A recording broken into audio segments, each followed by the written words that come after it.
And Minister for Karamoja Affairs and Woman Member of Parliament for Anafa District, Mary Grady Kitutu Kimono, and her brother Nabaho Michael Kitutu have once appeared at the Anti-Corruption Magistrate Court in Kororo to hear ruling on the bail application. Before Magistrate Aslo Joan, after perusing both sides' submissions, declined to grant Minister Kitutu bail. This came as a result when 3 out of the 4 sureties presented to court by Minister Kitutu, only one surety, Saith Wambe, the Member of Parliament for Mbale City Division, was substantial. Designation, being honorable, prominent persons in society, is not sufficient. In light of all this, I find surety 1, Mr. Kitutu Michael George, surety 2, Mr. Simon Mulongo, surety 4, Mr. Wandebwa Joel, not substantial. Before I wind up, this court is in receipt of such information in regard to the pieces of land mentioned in the submissions above by both the prosecution and applicant. From the information that I received, both sides actually went for a search. So both sides gave me results of their search, and both sides confirmed to this court that the titles that were presented before it are genuine, and have confirmed that the said pieces of land belong to A1.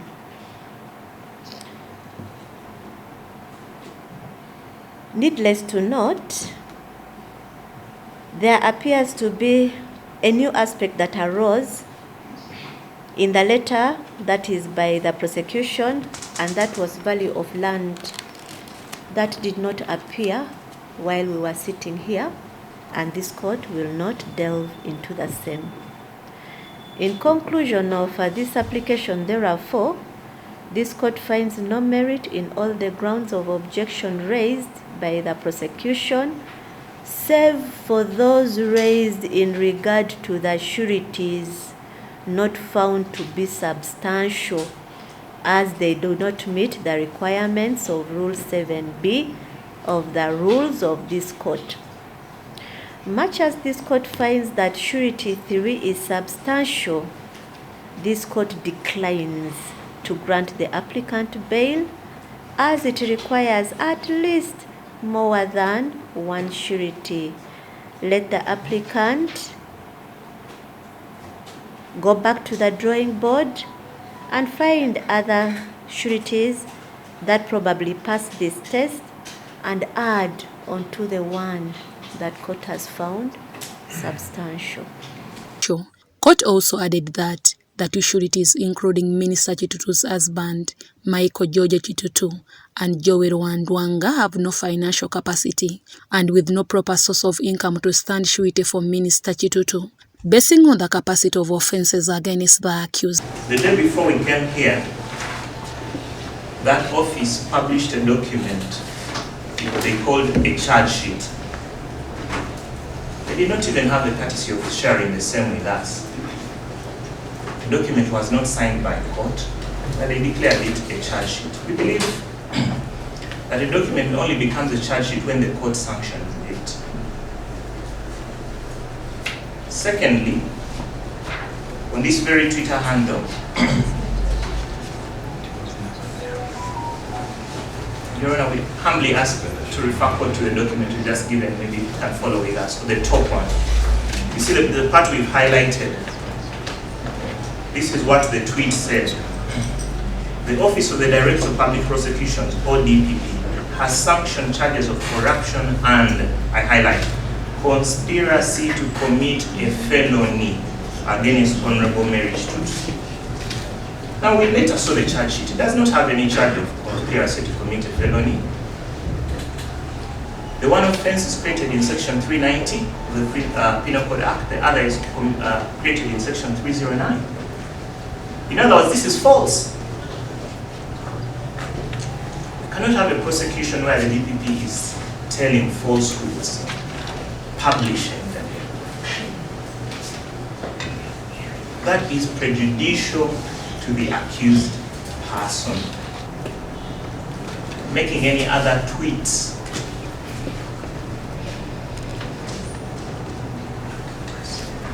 and in this matter, they stop calling press conferences and addressing them on this matter. And before I take leave of the office of the DPP, it is interesting, Your Honor, that Facebook remains banned in Uganda. But when you look at the extracts of these tweets, somehow the office of the DPP is on Facebook. They do not know whether they want to consider prosecuting themselves. But that is as far as the office of the DPP is concerned.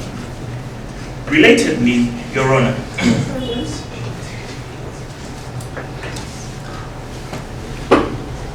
related to this, Your Honor,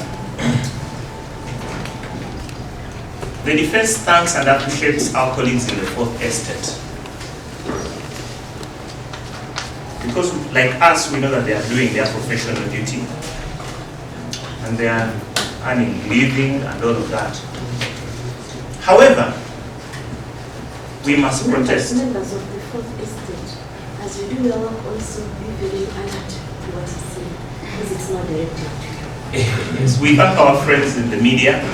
They are professionals like us. But we request court to give a direction that we all behave professionally. There are professional guidelines on how matters like this are covered. There is a difference between covering and harassing subject. We saw pictures taken of A3, of her lower body, of A1, I beg your pardon, published in both print and social media. When she's walking, people are sticking microphones in her face and all of that. We pray that the guidance is that they let their coverage be professional. Number two, the rule of sub judice also applies to the media. There have been, even yesterday, almost all televisions hosted talk shows of so-called or real experts analyzing this case, making forecasts, talking about what strategy, the chances of conviction. NBS, Urban TV. When we left here on Thursday, the NTV, our good friends in NTV, also did the same. And we need to be clear. We are not calling for a restriction of the rights. It's just that all of us, as you enjoy your right to do your job, we request that you also respect the rights of the accused people. Because being accused of an offense does not open you to inhuman and degrading treatment. Even if you are convicted, you still remain a human being with rights. After the ruling, lawyer for the accused person, John Tomusime, raised concern on how the Director of Public Prosecution's Office is handling the matter, among others holding press conferences about the case. He is also a subsistence farmer and is a brother-in-law of the accused person, A3. You said his age is? 42 years. And then employment? He is a subsistence farmer and LOC 3-tier person of Buhawega sub-county in Manafa district. Your Honor, we have these documents, the original identity card, a recommendation from his LOCs for your consideration, Your Honor. You may sit.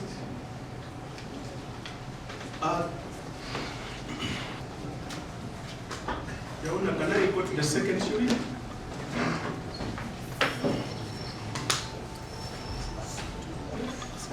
Much of that, Your Honor. The second surety is Irene Mangali Haiza. She's in court.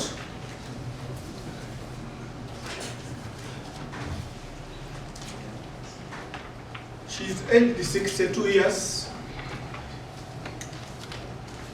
a resident of Buketera B village in the Buhaweka town board in Bubulo County, which is in Manafa district.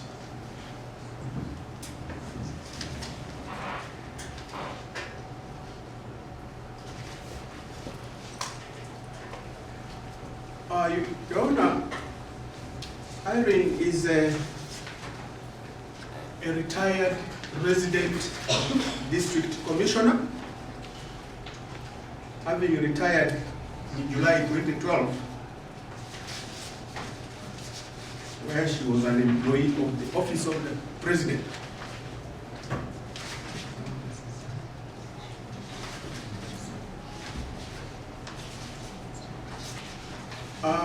Your Honor, Irene is also very importantly a Prime Minister in the Inzu Yamasaba Cultural Institution, which is the cultural institution Inzu Yamasaba, Inzu.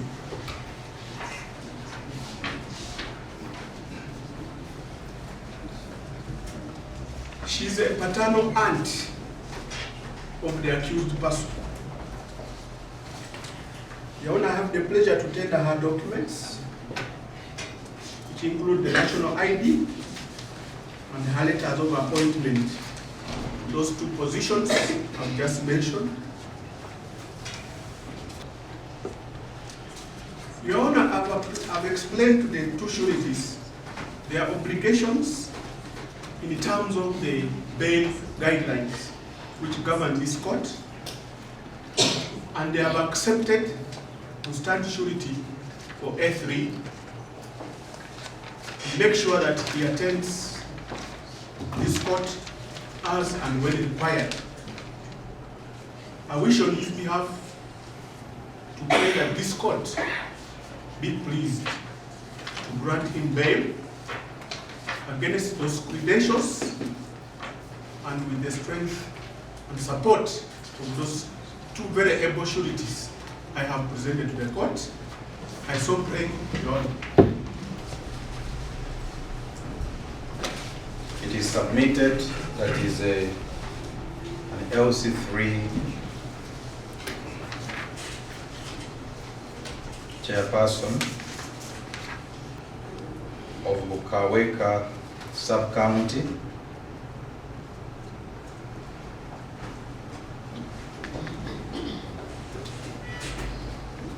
and also a peasant farmer.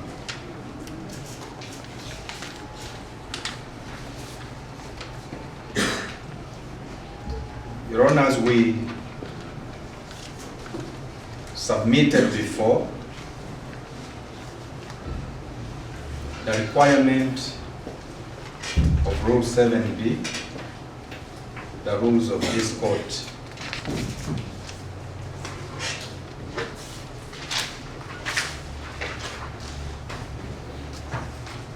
It is required to demonstrate of a financial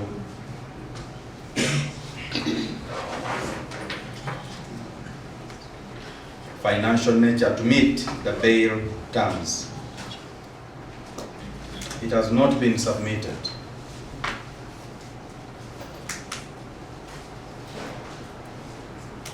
As to the ability of this surety in that respect, Your Honor, LC3 chairpersons in this country are not salary earners. He also raised concern on how media is handling the reporting of the matter. Prosecution in reply asked court for more time to make its response to the defense's submissions. Minister Mary Kitutu's brother Naboya Michael Kitutu also applied for bail by presenting two sureties. However, the prayers were objected by prosecution, saying sureties presented are not substantial among other grounds. Chief Magistrate Joan Asiro adjourned the matter to 14th April 2023, when Minister Kitutu will present other sureties to be granted bail, and on 27th April 2023, when court will give its ruling in Naboya's bail application. Before the Anti-Corruption Court, Minister for Karamoja Affairs Mary Kitutu, her brother Naboya Michael Kitutu, and her personal assistant Joshua Abaho are facing charges of corruption, loss of property, and diverting government items.